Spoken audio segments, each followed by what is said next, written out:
Muy bien, ya está grabando, entonces vamos con el tema y la idea es en la clase de hoy seguir trabajando con métodos numéricos aplicados a problemas en los cuales están involucradas ecuaciones diferenciales. Bien, entonces un poco lo que vamos a ver, el índice de la clase de hoy es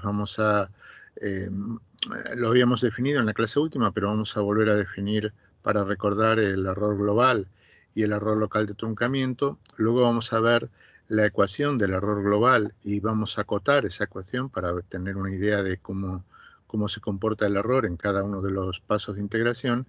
Y por último veremos algunos comentarios relacionados con estabilidad asintótica de soluciones numéricas, aunque este tema no lo vamos a terminar hoy y lo cerraremos en la clase que viene, ¿de acuerdo? De alguna forma, si veis, esto ya está un poco orientado a lo que es el análisis numérico, no tanto al cálculo numérico como es el entender los algoritmos, sino al análisis numérico y entender cómo se comporta el error en este tipo de esquemas relacionados con el problema de valores iniciales y de contorno. De alguna forma, a modo de repaso, y yo creo que este cuadro es interesante ir comentándolo a medida que vayamos avanzando en esta parte de la asignatura. Los métodos numéricos que vamos a estudiar son básicamente métodos de diferencias finitas, es decir, interpolación continua a trozos, y lo que vamos a hacer es aplicarla a problemas en formulación diferencial, ¿bien? Entonces, decimos, los vamos a tratar en orden de complejidad creciente, es decir, en la primera clase hemos estudiado el problema de contorno en dominios unidimensionales y bidimensionales. Hemos visto que el algoritmo es muy sencillo, simplemente es a colocar la ecuación diferencial en un conjunto de puntos nodales en el dominio en el cual estamos trabajando, y al momento de aplicar las fórmulas de derivadas que hemos estudiado, pues el problema diferencial se convierte en un problema algebraico, bien, que puede ser lineal o no lineal, y que se puede resolver con cualquiera de los métodos que habéis estudiado en informática en el segundo semestre, bien, o bien métodos lineales, como puede ser factorización LU, o bien un método, por ejemplo, Newton-Raphson vectorial, para resolver en el caso de que la ecuación sea no lineal. Ahora estamos estudiando el problema de valores iniciales, el problema que se denomina problema de Cauchy en ecuaciones diferenciales ordinarias. Por lo general está aplicado a problemas de evolución, y en este tema, pues si recordamos, en la clase pasada lo que hemos visto fue un poco la enciclopedia, la colección de métodos numéricos con los cuales vamos a trabajar. Básicamente los hemos dividido en dos grandes grupos, los métodos multipaso y los métodos unipaso, ¿bien? Y de alguna forma dejamos ahí. Y hoy lo que vamos a hacer es un poquito de análisis con este tema en particular, ¿bien? Repito, este tema, el análisis que vamos a comenzar hoy lo continuaremos en la clase siguiente. Y por último, el gran problema que nos queda es el de problema de valores iniciales y de contorno en ecuaciones en derivadas parciales. Bien, este problema ya es mucho más completo, un poco más complejo si cabe, y lo cierto es que nos vamos a apoyar en los dos métodos anteriores para poder resolver numéricamente este tipo de problemas, y vamos a ver que el método de las líneas es el que nos va a permitir precisamente resolverlo de forma eficiente. ¿Bien? Entonces, seguimos ahora trabajando con el problema de valores iniciales, el problema de Cauchy, y vamos ya en la siguiente página un poco a recordar cómo es el problema de valores iniciales o problema de Cauchy en ecuaciones diferenciales ordinarias. Entonces, tenemos una ecuación diferencial ordinaria de forma vectorial, donde su incógnita U es una función vectorial que pertenece a Rn.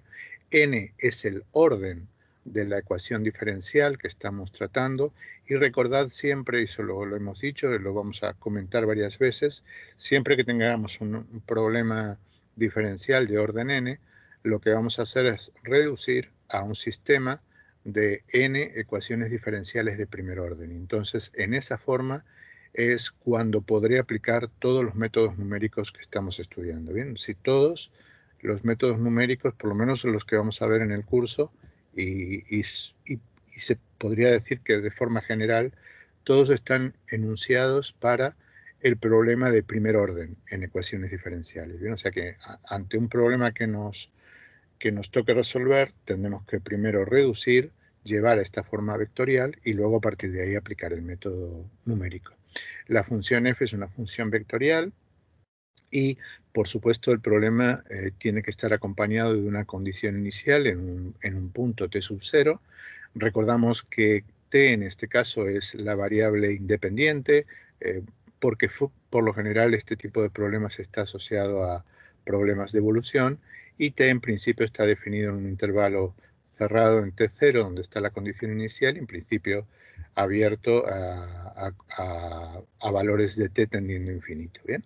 Entonces, ahora entrando ya un poco en la idea de la definición, las definiciones de errores que vamos a manejar en este tipo de métodos numéricos, vamos a utilizar dos errores: el error global y el error local de truncamiento.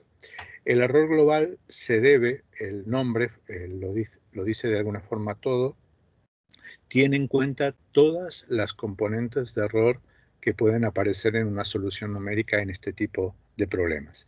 ¿Y cuáles son las componentes de error? Lo vamos a ver luego cuando lleguemos a la solución de la ecuación del error. Pues básicamente hay tres componentes. Una que es el error de truncamiento, ¿no?, del propio esquema, es decir, cómo aproximamos la solución. Luego, otra componente de error importante es el error que cometo en las condiciones iniciales. Y por último, el error de redondeo. De alguna forma, los tres están involucrados en el error global. Y luego, el error local de truncamiento es precisamente el error de aproximación que estamos haciendo con el método. De alguna forma, para que quede un poco claro, lo correcto es hablar de error global de la solución numérica, y luego hablar error local de truncamiento del esquema. ¿De acuerdo? De alguna forma, ese error lo que mide es cuál es la aproximación, el error que estoy cometiendo para pasar, por ejemplo, de un tiempo t sub n a un tiempo t sub n más 1. Mientras que el error global lo que hace es, de alguna forma, tener en cuenta todos los errores. Vamos a ver que hay un efecto de propagación de error, vamos a ver que hay un efecto de acumulación de error de truncamiento, pero de alguna forma eso todo va dentro del error global. Y, importante, cuando hablemos de error global es de la solución numérica, cuando hablemos de error local de truncamiento es del esquema numérico. ¿Bien? Entonces, primero vamos a definir el error global, y tiene una definición pues que es muy sencilla. Lo vamos a indicar con la letra E mayúscula, y ese error va a estar definido para cada n índice de la solución numérica. Recordamos, lo hemos dicho en la clase pasada, pero que vamos a utilizar el superíndice en este caso para las aproximaciones en el tiempo, y reservaremos los subíndices para la discretización, la solución del problema espacial, cuando lleguemos al problema de DPs, de ecuaciones en derivadas parciales. La definición del error es simplemente restar la solución numérica en el tiempo t sub n menos la solución analítica en el tiempo t sub n, lo ponemos así como u paréntesis en t sub n, solución analítica, menos la solución numérica en el índice n de la solución numérica. Simplemente lo restamos y existirá un valor de error global para cada n. Para cada n que vayamos calculando existirá un error global.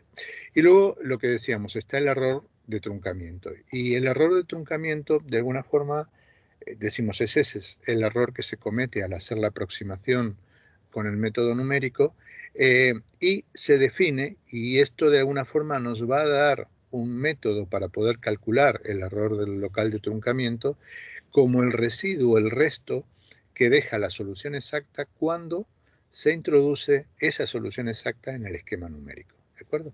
Ahora vamos a ver cómo quedan las expresiones generales para calcular el error de truncamiento, pero esa es la forma. Y luego una definición importante, son 3 definiciones que tenemos que tener en cuenta. Ahora vamos a definir el orden de un esquema, ¿bien? Y entonces diremos que un esquema es de orden Q cuando el error local de truncamiento es orden delta de t elevado a Q más 1. Y también va a ser válida, y luego cuando relacionemos ambos errores con la ecuación del error, decir que el error, y eso ocurre precisamente por el proceso de acumulación del error local, se demuestra que el error global es, se dice que el orden es de esquema Q, cuando el error global es orden delta de t elevado a Q. Bien, es decir, orden delta de t elevado a Q más 1 si utilizo el error local de truncamiento, orden delta t elevado a Q si utilizo para la definición el error global. Bien, entonces 3 definiciones que hemos dado. Una, error global, restar la solución numérica menos la solución exacta en cada n. Error de truncamiento, que es el error de aproximación, y decimos como una definición es el resto que deja la solución exacta cuando se reemplaza en el esquema numérico, y hablamos de orden del esquema numérico. Bien, esas son las 3 definiciones con las que vamos a trabajar. Y entonces a continuación lo que vamos a hacer es relacionar el error. Primero lo que vamos a ver es cómo sería la expresión del error local de truncamiento para los 2 grandes grupos de esquemas numéricos que hemos visto en la clase anterior. Bien, recordamos, hemos visto los esquemas multipaso. Particularmente dentro de los esquemas multipaso hemos dado la definición de los esquemas Adams. Recordáis que son esquemas numéricos que se obtienen por cuadratura numérica, aproximando f a través de un interpolante polinómico. Recordamos siempre que utilizamos puntos hacia atrás para obtener la solución en n más 1, dado que a futuro no tenemos soluciones numéricas, es decir, el interpolante de grado n o de grado q se construye siempre a partir de un conjunto de puntos que están hacia atrás, y la expresión 3, si recordáis, es la que resume todos los esquemas Adams. Me dice que la solución en n más 1 es la solución en el paso anterior más el delta de t, que en el caso más general es un delta de t variable, por una suma que va con j desde 0 hasta p, de unos coeficientes beta sub j, que son coeficientes que vienen dados por el esquema, por evaluaciones de la f en los puntos n más 1 menos j que están por detrás del punto t sub n más 1. Bien, esta expresión vale con n desde p menos 1 hasta n. Recordamos que si la suma la hacemos desde J0 hasta JP, en ese caso tenemos esquemas de tipo implícitos, y si J va desde 1 hasta P, tenemos los denominados esquemas explícitos. Bien, los esquemas explícitos son del grupo de esquemas Adams-Basford, y los implícitos son los esquemas Adams-Moulton. Y con eso pues obtenemos la solución numérica. Recordar también que P, que es el número de pasos por detrás de los cuales voy evaluando la solución numérica y en este caso la F, define pues eso, que es un esquema de P pasos. Y recordamos que este tipo de esquemas tiene el problema que en el arranque, como solamente dispongo de una condición inicial, necesito P menos 1 condiciones iniciales adicionales donde que las vamos a poder hacer por ejemplo con esquemas de P pasos. Bien, esto es un poco un recordatorio. Y entonces ahora, ¿cómo se calcula el error de truncamiento de de este tipo de esquemas, los esquemas, por ejemplo, de tipo Adams. Entonces, se indica con la letra T mayúscula en n+1, de alguna forma indicando que el error que cometo en el paso n+1, al pasar del paso n al paso n+1, lo puedo definir de esta forma. Y observad que no es más que reemplazar en el esquema anterior la solución numérica por la solución exacta del problema. ¿Bien? Entonces, si reemplazamos en cada uno de estos términos la solución numérica por la solución exacta y pasamos todo a un lado del signo igual, eso en principio va a ser distinto de 0 porque repito, estamos ante una aproximación numérica y eso es lo que vamos a denominar error local de truncamiento, ¿bien? Del esquema, error local de truncamiento del esquema, y la expresión 4 es la expresión general para el error local de truncamiento de los esquemas Adams, ¿bien? Entonces nos dice que es la solución analítica en el tiempo tdn más 1 menos la solución analítica en el tiempo tn menos el delta de t por la suma con j de 0 hasta p de beta de j, estos siempre son coeficientes, por evaluaciones de la f y ahora con la solución analítica, con la u evaluada en tdn más 1 menos j y en los instantes de tiempo t de n más 1 menos j. ¿Bien? Y ahora lo único que queda es pues simplemente hacer un trabajo pues analítico para poder despejar, calcular el error, y de hecho lo vamos a ver en algunos ejemplos en la clase que viene. ¿Bien? Por ejemplo, vamos a utilizar algún esquema Dunn-Basford de 2 pasos para ver cómo se calcula el error de truncamiento, y recordad que el orden del primer término que me quede de este desarrollo, que van a ser potencias de delta de t, me va a definir el orden del esquema numérico con el cual estamos trabajando. ¿Bien? Y esa es la forma.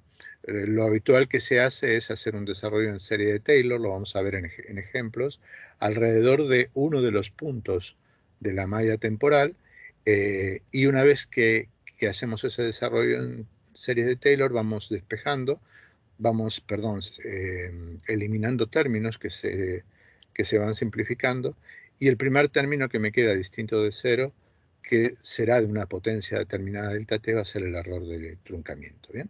Pero esta es la expresión general del error de truncamiento para los esquemas de p pasos de tipo Adams. Quería comentar que el resultado que obtenemos al hacer este trabajo, aquí lo que estamos haciendo es la definición, es el mismo, no digo exactamente el mismo porque puede haber alguna diferencia en la constante, es el mismo resultado que si aplicara el teorema del error de truncamiento que hemos visto en interpolación polinómica en la primera parte de la asignatura. ¿Bien? ¿Recordáis el teorema del error que nos daba el R de n más 1? Pues haciendo ese mismo trabajo puedo obtener al menos el orden exactamente el mismo que si aplico esta definición que tenemos aquí. Puede haber alguna ligera diferencia con la constante, con alguna constante, pero vamos a ver que nos aparece una derivada de la función, nos aparece un delta de t elevado a una potencia, y repito, el mismo análisis, por lo menos para determinar el orden del esquema, nos vale si lo hacemos a través de la teoría de interpolación polinómica de la primera parte de la asignatura, o bien si aplicamos la definición del error local de truncamiento como está dado aquí.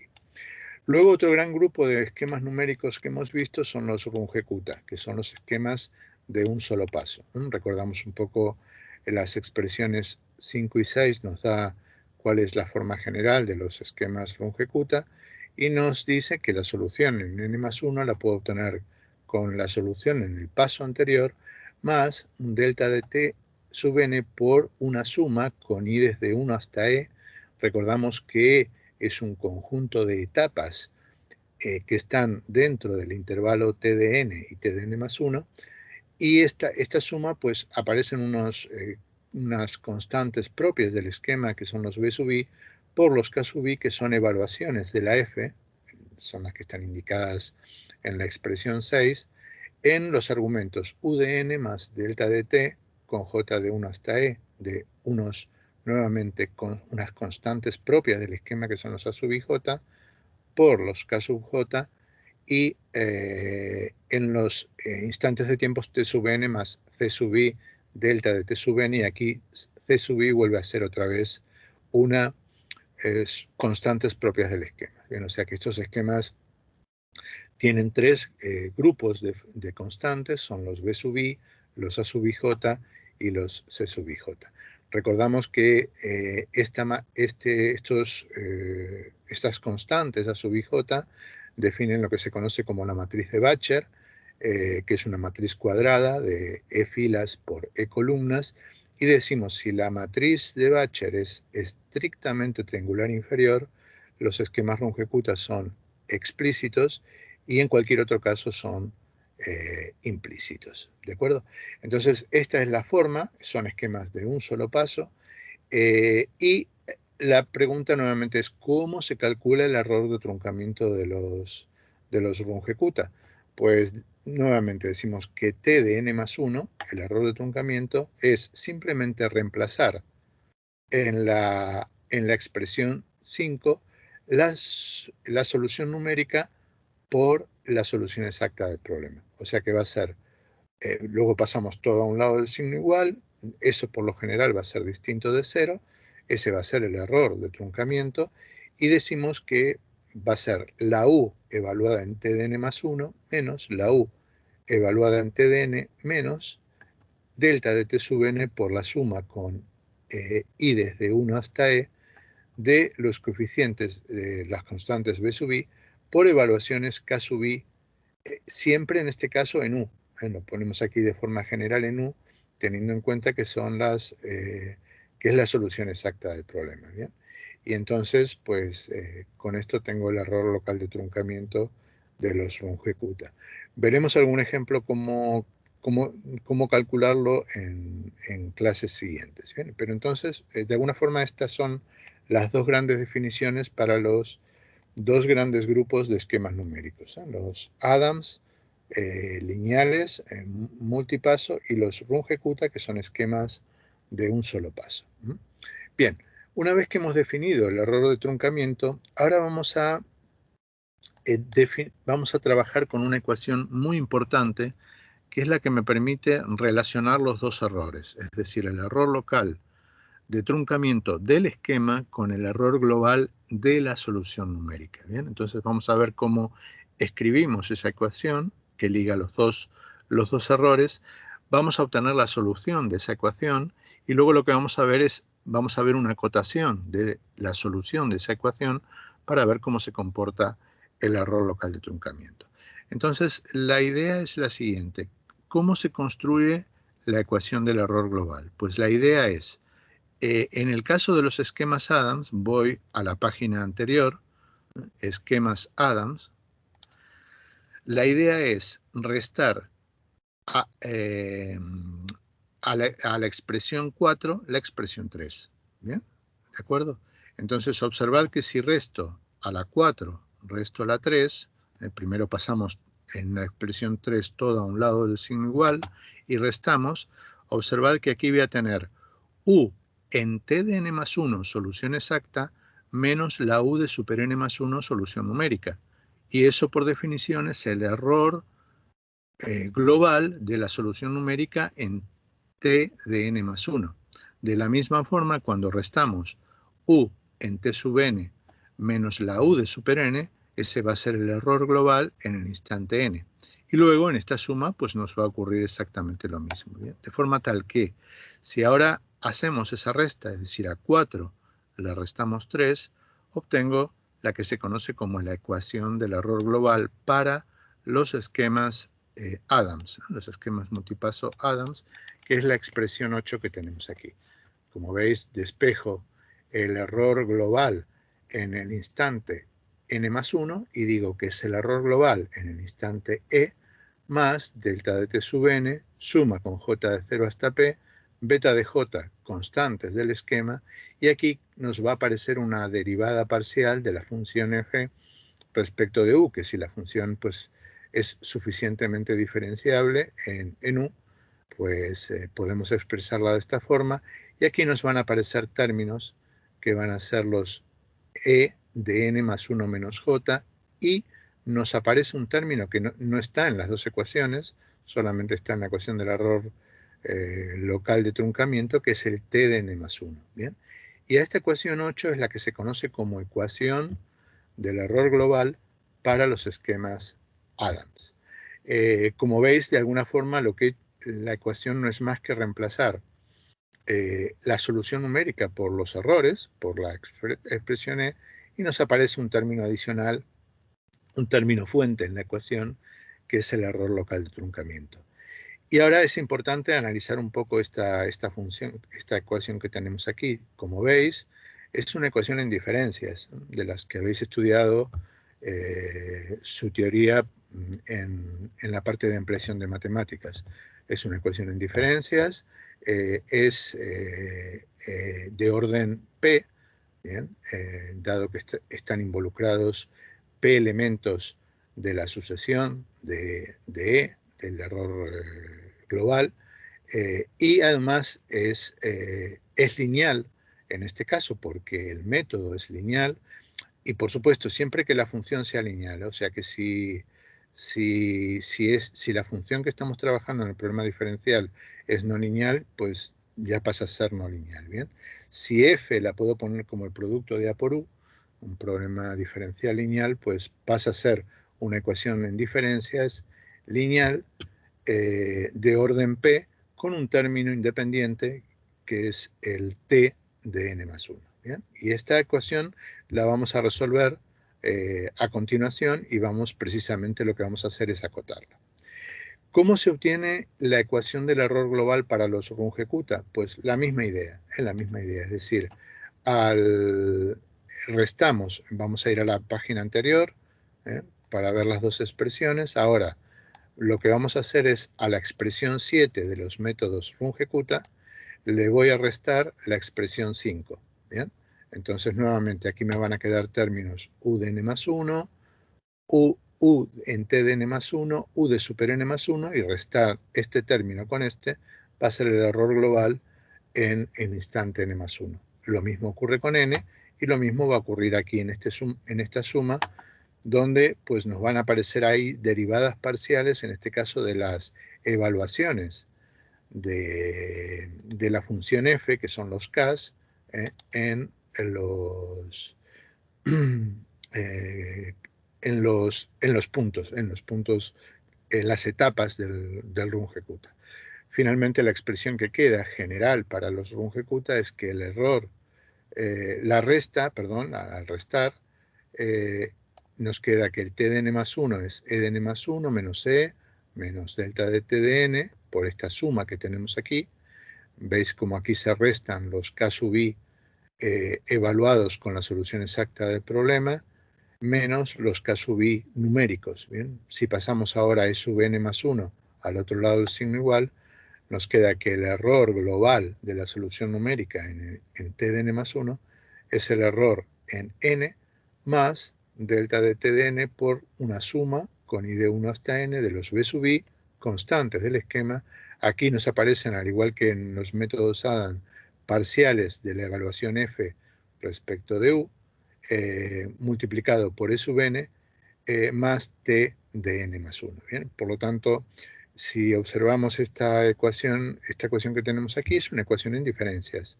Es una ecuación en diferencias, en este caso de primer orden, porque solamente involucra dos pasos de la sucesión de los elementos del error global, el n más 1 y el n, solamente están ellos, y será lineal siempre que el problema que estamos tratando sea un problema diferencial lineal.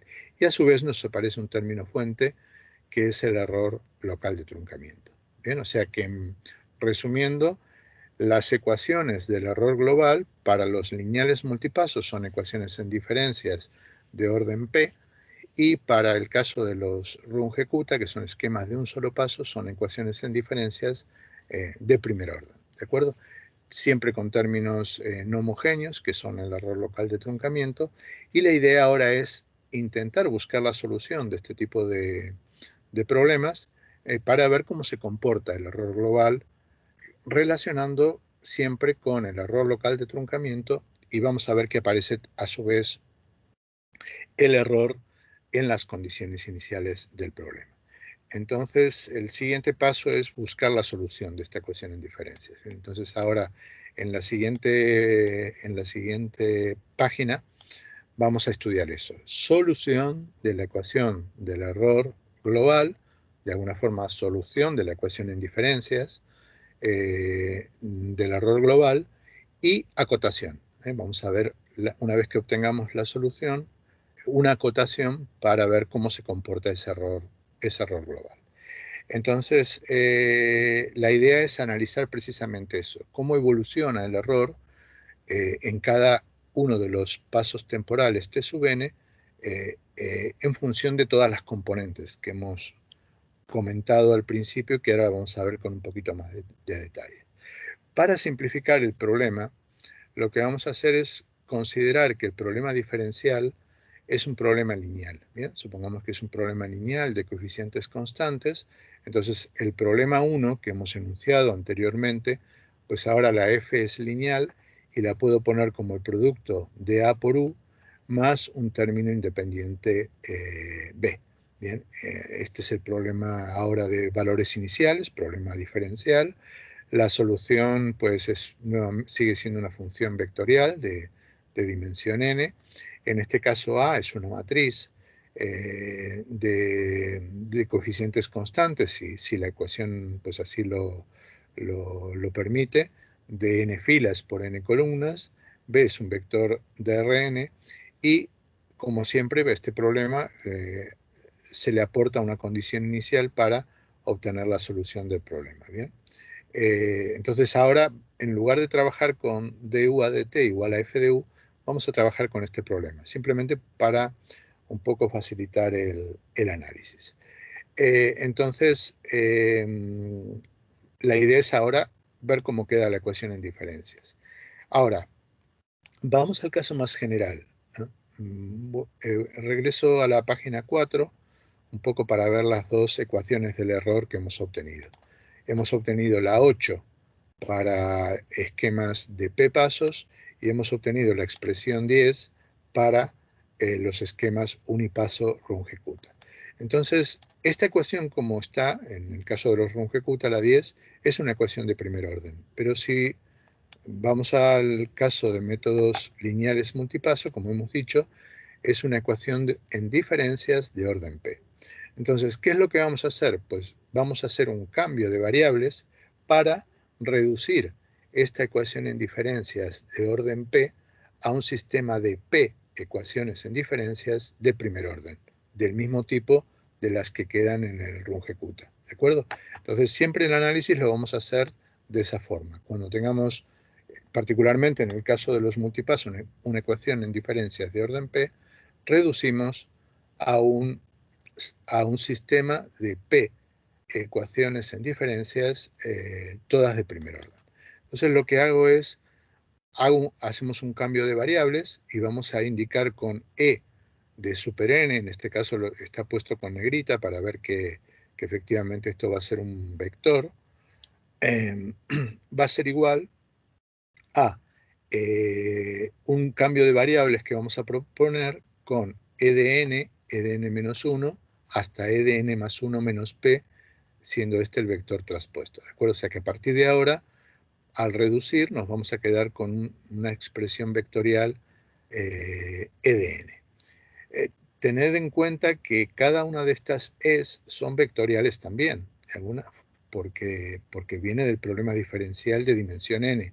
Pero ahora, la dimensión de esta nueva E va a ser de n, que es la dimensión del problema diferencial, por P, que es el número de pasos del esquema con el cual estamos tratando. ¿Bien? Entonces, haciendo ese cambio de variables, ahora puedo decir que, por ejemplo, la ecuación en diferencias de un esquema la ecuación en diferencias del error global de un esquema de P pasos, un esquema Adams, cuando reducimos a primer orden, lo puedo poner de esta forma. Bien, y ahora sí es una ecuación en diferencias, es de primer orden, es lineal porque hemos planteado el problema diferencial lineal y el esquema es lineal también en el caso de los Adams, y luego aparece un término fuente que es el error local de truncamiento, y esta ecuación tiene validez con n igual a 0,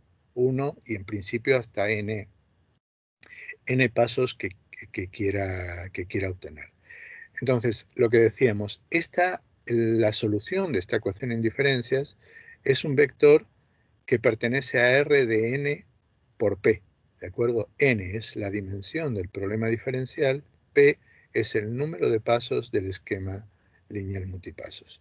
La matriz B que nos aparece aquí es una matriz de n por P filas por n P columnas de elementos por lo general reales, y T es un vector que pertenece a R de NP. ¿Bien? Este vector, en principio, lo que tenemos que tener en cuenta que es un vector que solamente cuando hacemos la reducción a primer orden va a tener valor en una de las componentes y en todas las otras va a ser 0. Lo veremos en un ejemplo en la siguiente clase. Pero lo importante es que he reducido el problema de orden P en diferencias a un problema de P ecuaciones en diferencias de primer orden. Y ahora, esta ecuación pues ya la habéis estudiado y sabéis muy bien cómo se obtiene la solución. Por supuesto, a este problema, para poder obtener la solución de esta ecuación en diferencias, lo que tengo que hacer es aportarle un error en las condiciones iniciales. Quería comentar, lo veremos también con un ejemplo, que esta matriz B depende fundamentalmente de los elementos de la matriz A del problema diferencial, depende del delta de t y depende de las constantes, de los coeficientes de los esquemas numéricos, en particular en el caso de los Adams, de los beta sub j. ¿Bien? Y en el caso de los Runge-Kuttas, pues dependerá de los B sub I, de los A sub ij y de los C sub I. Bien, esa va a ser la dependencia que tiene esta matriz B respecto de A y respecto de los parámetros numéricos. Y ahora, para resolverlo, lo que sí vamos a necesitar es un error en las condiciones iniciales. Bien, entonces la idea es si ahora a la ecuación en diferencias 12 le aportamos un error en las condiciones iniciales, observar que este error es un vector de n por p, lo que hacemos es convertir esta ecuación en diferencias en un problema de Cauchy, en un problema de valores iniciales para una ecuación en diferencias de primer orden, donde, repito, la solución esta ya la habéis estudiado con detalle y si recordáis, no es más que potencias, lo podéis obtener por inducción, de forma muy sencilla, son potencias de la matriz B, básicamente lo que vamos a ver a continuación.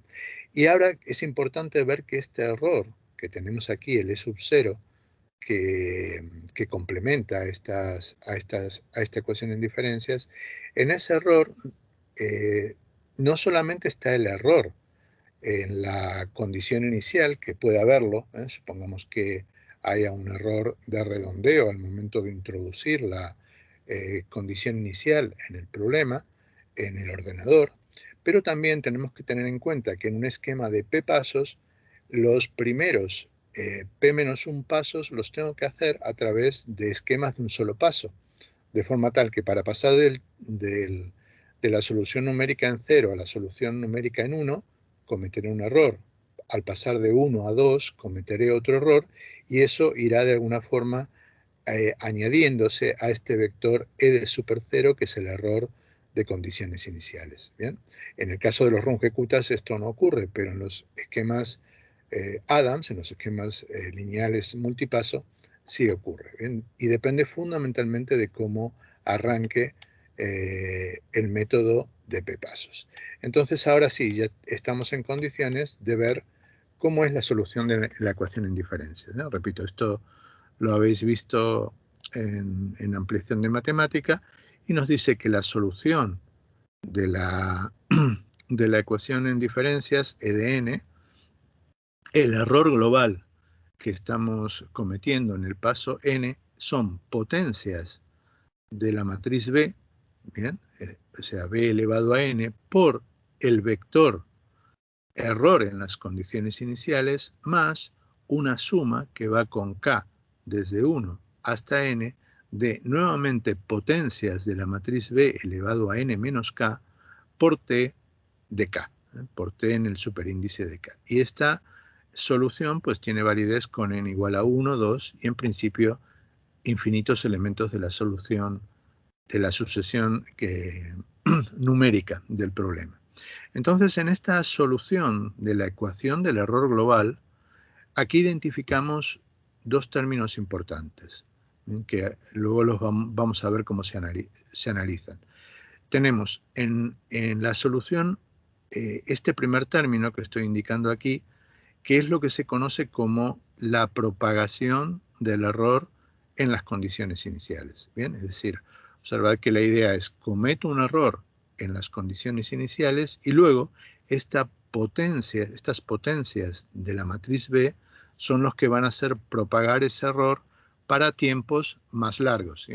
Por lo general, siempre vamos a evaluar qué es lo que ocurre cuando nos alejamos suficientemente de la condición inicial del problema. Entonces, tendremos un error y dependiendo de cómo sean esas potencias de la matriz B, puede que ese error tienda a cero con muy poquitos pasos y luego cuando nos acercamos a t, por ejemplo, tendiendo a infinito, ese efecto no se manifieste o puede que aumente. ¿Bien? Entonces, de alguna forma, este primer término es, lo decimos otra vez, propagación del error en las condiciones iniciales. Y luego el siguiente es la acumulación del error de truncamiento. Como veis, el término este es el error de truncamiento del esquema numérico y las potencias de B, elevado potencias de n menos k, son las que de alguna forma me van a decir cómo se acumula ese error. ¿Y qué es lo que puede ocurrir? Pues que ese error se acumule de forma que tienda a cero, que sea pequeño, ¿bien? O bien puede ser que sea explosivo, que aumente y la solución pues dé un error tan grande que finalmente ya puesta en el ordenador ya no me dé un número que no puede representar y deja de ejecutar. ¿Bien? Entonces, esta es una relación entre el error global y el error local de truncamiento. Y la solución de la ecuación diferencial nos da dos componentes.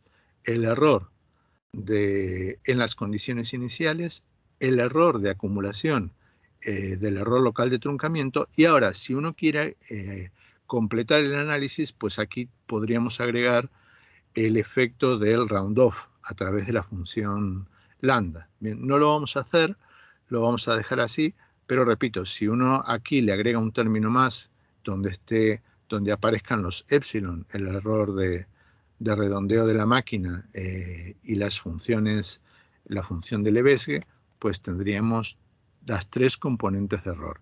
Error en condiciones iniciales, error de truncamiento y error de redondeo. De ahí el nombre que decíamos al principio de la clase. Siempre hablamos de error global de la solución numérica y error local de truncamiento del esquema numérico. Bien. Entonces ahora una vez que tenemos esta solución de la ecuación en diferencias, vamos a acotar. ¿Bien? Vamos a establecer una cota superior del error que estamos cometiendo. Entonces, si utilizamos normas, muy importante en este caso, utilizar normas de matrices inducidas por normas de vector para poder obtener las desigualdades necesarias para llegar a la expresión 14.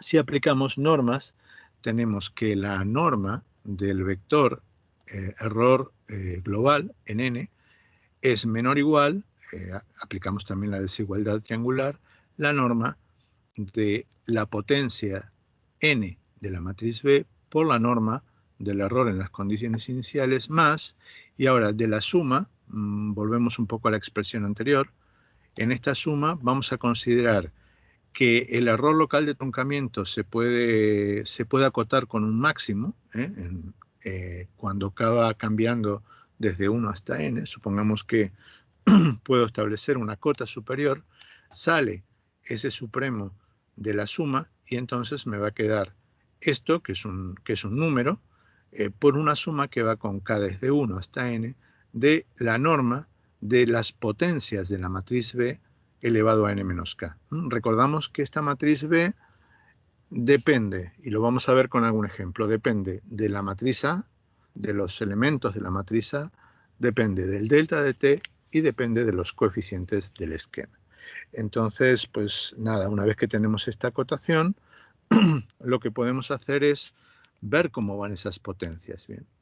En particular decimos, si B es una matriz normal, entonces el álgebra me dice que existe un conjunto ortogonal de autovectores que permite diagonalizar esta matriz B.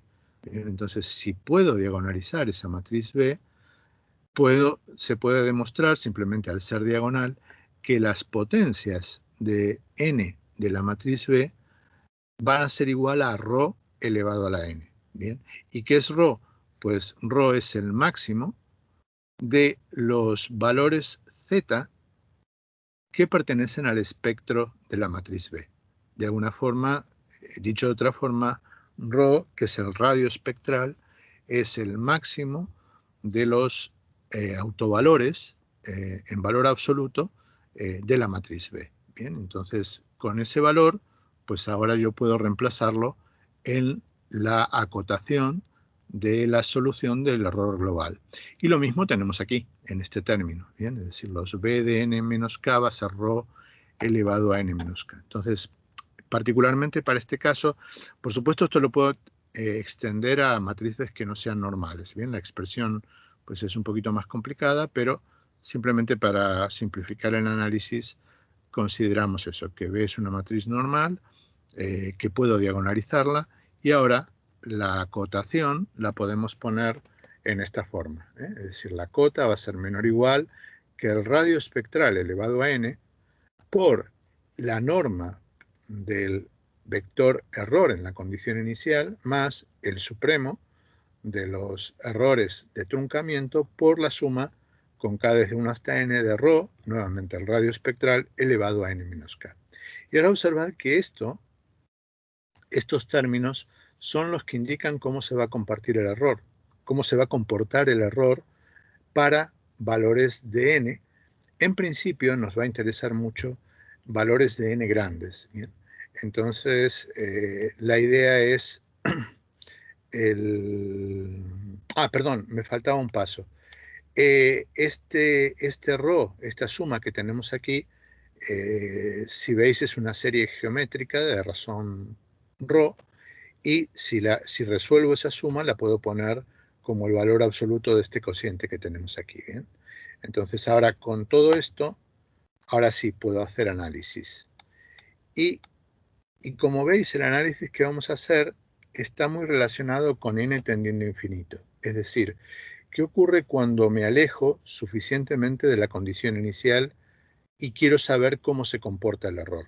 ¿Bien? Cuando ya he dado muchos pasos y me he alejado de la condición inicial. Entonces, claramente se ve que si ρ, el radio espectral, es menor que 1 y n tiende a infinito, la propagación del error en las condiciones iniciales tiende a 0.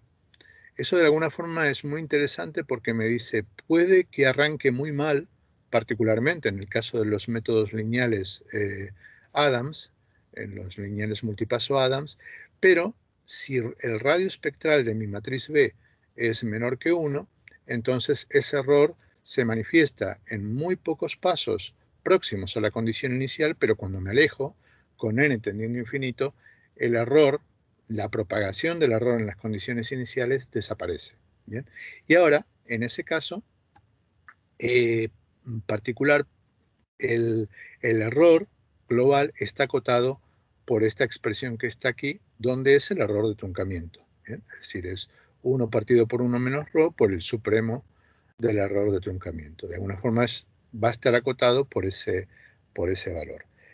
Y ahora digo, ¿qué ocurre si el radio espectral de la matriz B con n tendiendo a infinito es mayor que 1 con n tendiendo a infinito? Pues la idea es que en ese caso el error en las condiciones iniciales se propaga, bien, es decir, aumenta y tiende a infinito, y lo mismo ocurre con el error de truncamiento, de forma tal que el error de la solución numérica tiende a infinito, y decir eso es decir que nos estamos alejando en una cantidad muy grande de la solución exacta del problema. ¿Bien? Entonces, de alguna forma, a esto es a lo que se llama estabilidad asintótica de soluciones numéricas. Lo de asintótico tiene que ver con que estamos siempre estudiando el comportamiento con n tendiendo a infinito, y como vemos, tiene que ver con los autovalores de la matriz B. Bien, siempre me va a interesar que el radio espectral de los autovalores de la matriz B sea menor que 1. Lo que vamos a ver en la clase siguiente es cómo relacionar los autovalores de la matriz A del problema diferencial con los autovalores de la matriz B del problema en diferencias. Y vamos a ver, lo vamos a hacer a través del teorema de transformación espectral. Y la forma de relacionar ambos espectros, matriz A con vector con matriz B, va a ser a través de un polinomio que vamos a denominar polinomio característico de estabilidad, y que, repito, ya definiremos en la clase siguiente. Pero la idea es esta, es decir, estudiar qué ocurre con el error cuando n tiende a infinito, para ver si nos mantenemos una distancia acotada con la solución exacta, o bien el error crece y se separa ya de forma sin control de la solución exacta del problema. ¿Bien? Y con esto terminamos la clase de hoy. ¿Alguna pregunta?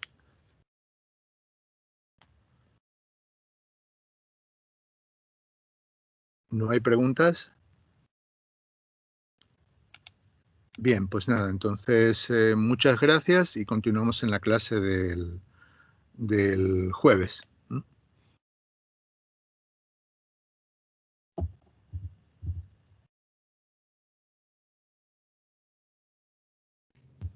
Vale, hasta el jueves. Gracias. Adiós, hasta el jueves y gracias. Gracias, hasta el jueves. Gracias a vosotros. Hasta el jueves.